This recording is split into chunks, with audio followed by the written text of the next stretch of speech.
សួស្តីសូមស្វាគមន៍មកនយោបាយពិភពលោកបាទថ្ងៃនេះយើងលើកយកពីគម្រោងនៃកិច្ចព្រមព្រៀងមួយរវាងប្រទេសចិនហើយនិងអាមេរិកពាក់ព័ន្ធនឹងការសម្រួលទៅលើសង្គ្រាមពាណិជ្ជកម្មបាទជាគម្រោងនៃកិច្ចព្រមព្រៀងនេះគឺធ្វើឡើងនៅក្នុងទីក្រុងឡុងដែលបន្តពីការយល់ព្រមគ្នានៅក្នុងជាទីក្រុងជេនេវ៉ាដើម្បីបន្ថយនៃការតម្លើងពន្ធដាក់គ្នាទៅវិញទៅមកដែលធ្វើឲ្យប៉ះពាល់ដល់សេដ្ឋកិច្ចទាំងមូលតែម្ដងបាទទោះជាយ៉ាងណាក៏ដោយគម្រោងនេះត្រូវបានយល់ព្រមដោយភាគីចរចាក៏ប៉ុន្តែត្រូវតែមានការយល់ព្រមពីថ្នាក់ដឹកនាំទាំងពីរប្រទេសគឺប្រទេសចិននិងប្រទេសអាមេរិកគឺលោកត្រាំហើយនិងលោកស៊ីមិននឹងអនុវត្តនៅគម្រោងនេះបាទបើយើងមើលមែនតើទៅការចរចាទាំងមូលដែលកើតនៅក្នុងទីក្រុងជេនេវ៉ានេះគឺព្យាយាមកាត់បន្ថយនៅការឆ្លោះគ្នាដែលធ្វើឲ្យមានការតម្លើងពន្ធដាក់គ្នាទៅវិញទៅមកហើយបើយើងមើលពីពេលវេលាដែលក្រុមចរចាមាន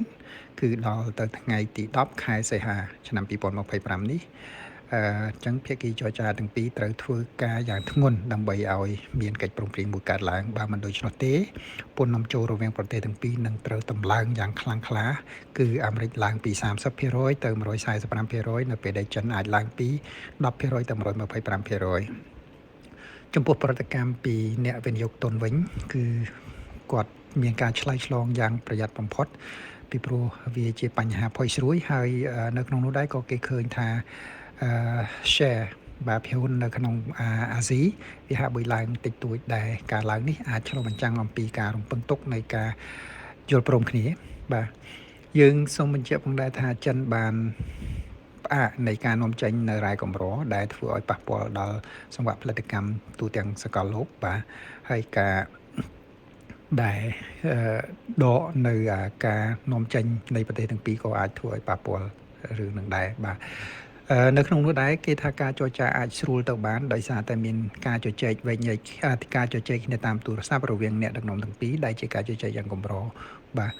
សូមបញ្ជាក់ថាដោយសារតែមានសង្គ្រាមពាណិជ្ជកម្មការនាំចេញរបស់ចិននៅក្នុងខែឧសភាកន្លងទៅគឺធ្លាក់ចុះយ៉ាងខ្លាំងក្លាហើយនៅក្នុងនោះដែរ World Bank ក៏បានបន្ទាបនៃការទស្សន៍ទាយរបស់ខ្លួនទៅលើការវិវត្តនៃការរីកចម្រើនដោយសារតែពាណិជ្ជកម្មមិនមានភាពថិតថេរបាទសូមអរគុណ